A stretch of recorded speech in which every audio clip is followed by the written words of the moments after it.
សហមែនទែននេះគឺជាករណីដែលហក់ឆាត់យោងហើយឆាត់យោងអត់កលាស់ប៉ុន្តែវាមិនមែនជារឿងគ្រោះថ្នាក់ចៃដន្យទេវាគឺជាករណីឃាតកម្មដែលប្តីរបស់នាងគឺរៀបចំគម្រោងការសម្លាប់ប្រពន្ធដោយបំបិតមាត់តែម្ដងសហមែនទែនចេះរកនឹកឃើញវិធីសម្លាប់កុំឲ្យគេស៊ើបអង្កេតដឹងប៉ុន្តែចុងក្រោយគេនៅតែដឹងដដែលដែលប្រពន្ធហ្នឹងក៏មិនមែនជាអ្នកដែលហក់ឆាត់យោងលើកទី1ដែរគឺគាត់ហក់ឆាត់យោងមករាប់ពាន់ដងមកហើយគាត់គឺជាអ្នកជំនាញម្នាក់ដូចគ្នានៅពេលដែលគាត់ហក់ឆាត់យោងពីលើមកដល់ក្រោមហ្នឹងអ្នកទាំងអស់គ្នាពីលើយន្តហោះមកហ្នឹងគឺឆាត់យោងនឹងវាកលាស់មកគឺវាអត់ដំណើរការតែម្ដងវាអត់កលាស់មកវាអត់ប៉ោងទេមានន័យថាគឺវាខូចតែម្ដងឆាត់យោងហ្នឹងហើយធម្មតាឆាត់យោងនៅពេលដែលគេហក់គឺគេមានឆាត់យោង2ឆាត់យោង1គឺជាឆាត់យោងគោលនឹងឯងបើសិនឆាត់យោងគោលនេះមានបញ្ហាគឺមានអាឆាត់យោងបន្ទាប់បន្សំសគួរមួយទៀតហើយអាឆាត់យោងសគួរហ្នឹងក៏ប្រើអត់កើតទៀតអញ្ចឹងគាត់ក៏បានធ្លាក់តាំងពីលើហ្នឹងរហូតដល់ដីអ្នកទាំងអស់គ្នាប៉ុន្តែដោយសារឆាត់យោងហ្នឹងគឺវាអត់ខូចទាំងស្រុងទេក៏ពោះពីលើមកហ្នឹងគឺ1200ម៉ែត្រក៏ធ្លាក់មកហ្នឹងគឺវាមិនធ្លាក់មកតំហឹងហ្មងទេវាធ្លាក់មករបៀបដូចថាមកល្មមដែរមកល្មមក៏ធ្លាក់មកដល់ដីពុបហ្នឹងគឺមាត់ភ័ក្រគាត់នៅខាងក្រោមហ្នឹងគឺរត់មកមើលតែម្ដងនៅពេលដែលរត់មកមើលហ្នឹងគឺគាត់គិតថាអូដឹងតែមកមើលបំណៃសាកសពទេដល់ពេលមកដល់សាប់ឃើញគាត់គឺហាមាត់បើកភ្នែកនៅរស់អញ្ចឹងណាគេក៏បានបញ្ជូនគាត់ទៅមន្ទីរពេទ្យហើយនេះគឺជារឿងក្តីដែលគេនឹងចាប់ផ្ដើមស៊ើបអង្កេតទៅលើរឿងហ្នឹងថាតើវាគឺជាករណីចៃដន្យឬក៏អត់ព្រោះដោយសារតែឆាត់យោងទាំងពីរគឺខូចទាំងពីរតែម្ដងអញ្ចឹងនេះគឺជាការបើកស៊ើបអង្កេតទៅលើរឿងក្តីមួយហ្នឹងអញ្ចឹងមុននឹងបងប្អូនទាំងអស់គ្នាស្ដាប់រឿងនេះសូមជួយ follow ខ្ញុំម្នាក់មួយផងហើយវីដេអូនេះគឺនាំជូនមកដោយ Bushong ដែលខ្ញុំឃើញ Bushong កំពុងតែរកឃើញអ្នកដែលគាត់ឈ្នះរង្វាន់$10000ដោយការសុទ្ធពេណាល់ទីតាមមកគ្រាប់ទេសុទ្ធពេណាល់ទីតាមមកគ្រាប់ទេគឺឈ្នះ$10000អញ្ចឹង Bushong គឺតែងតែធ្វើព្រឹត្ត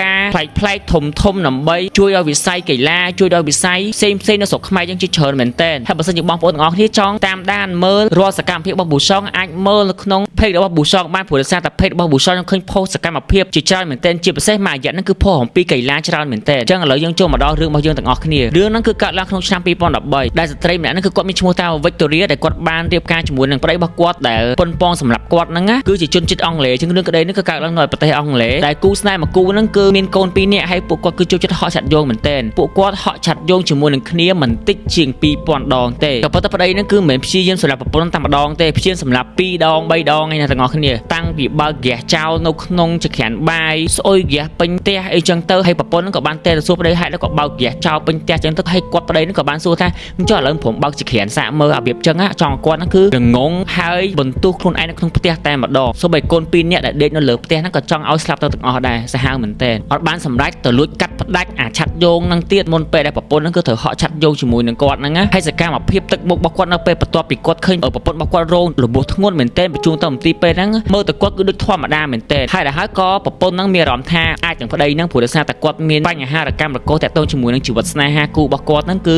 មួយរយៈហ្នឹងមកហើយអញ្ចឹងទៅក៏ខាងអាជ្ញាធរពាក់ព័ន្ធគេក៏បានយកឆាត់យោងទាំងអស់ហ្នឹងគឺយកទៅត្រួតពិនិត្យមើលទៅគេក៏បានឃើញថាគឺត្រូវបានមានគេហ្នឹងគឺកាត់ផ្ដាច់ខ្សែហើយនឹងចំណុចខ្លះនៃឆាត់យោងហ្នឹងទាំងពីរតែម្ដងនៅពេលដែលសួរចម្លើយអស់រយៈពេល6ម៉ោងប្តីហ្នឹងក៏បានប្រាប់គ្រប់យ៉ាងតាក់ទងជាមួយនឹងការដែលគាត់ហ្នឹងគឺមានសហាយហើយការដែលមានសហាយស្មោះហ្នឹងប្រពន្ធហ្នឹងក៏ដឹងដែរនិយាយទៅគឺប្តីហ្នឹងចាប់ដើមខូចដំបូងឡើយពីការទៅលេងស្រីបាទទៅលេងស្រីនៅក្លឹបនៅបារអីមុនសិនហើយក៏បន្ទាប់យូរទៅបែកឆ្វេងទៅដល់លេងជាមួយនឹង app Tinder លួច date ជាមួយនឹងស្រីជាច្រើនហើយក៏មានដូចជាប្រពន្ធចង់មានសហាយអញ្ចឹងណាហើយក៏ប៉ូលីសក៏គេចាប់ផ្ដើមយកទូរស័ព្ទរបស់គាត់សើរអ្វីដែលគាត់បានលុបចោលពីមុនមកមើលឆាតទាំងអស់គឺប្តីហ្នឹងគឺបានឆាតជាមួយនឹងសហាយហ្នឹងថាអូចាប់ពីខែ4ទៅគឺយើងនឹងបាននៅជាមួយគ្នាជាមួយជាពីរអញ្ចឹងទៅគេក៏បានដឹងព្រោះដោយសារតែខែ4នេះគឺជាខែដែលគាត់ហ្នឹងគឺប៉ុនប៉ងសម្រាប់ប្រពន្ធគាត់ដោយការកាត់ឆាត់យោងហ្នឹងហើយចុងក្រោយគាត់ក៏បានសារភាពគ្រប់យ៉ាងទាំងអស់ហើយគេក៏បានដឹងថាគាត់ហ្នឹងគឺជាប់បំណុលគេរាប់$10000ហើយអញ្ចឹងទៅក៏គេបានដឹងថាគាត់ហ្នឹងគឺព្យាយាមសម្រាប់ប្រពន្ធដោយសារតែបំណុលអស់ហ្នឹងឯងបើសិនជាប្រពន្ធរបស់គាត់ស្លាប់គឺ incident ធានារ៉ាប់រងលុយធានារ៉ាប់រងទាំងអស់គឺនឹងធ្លាក់ទៅលើគាត់អញ្ចឹងគាត់បានយកលុយហ្នឹងទៅដោះបំណុលផងគាត់ក៏បានរស់នៅជីវិតថ្មីជាមួយនឹងគូថ្មីរបស់គាត់ហ្នឹងផងអញ្ចឹងការប្រឹងផ្ដាល់គ្នាហ្នឹងគឺយូរខ្លាំងមែនទែនរហូតដល់ថ្ងៃមួយគឺតុលាការក៏បានសម្រេច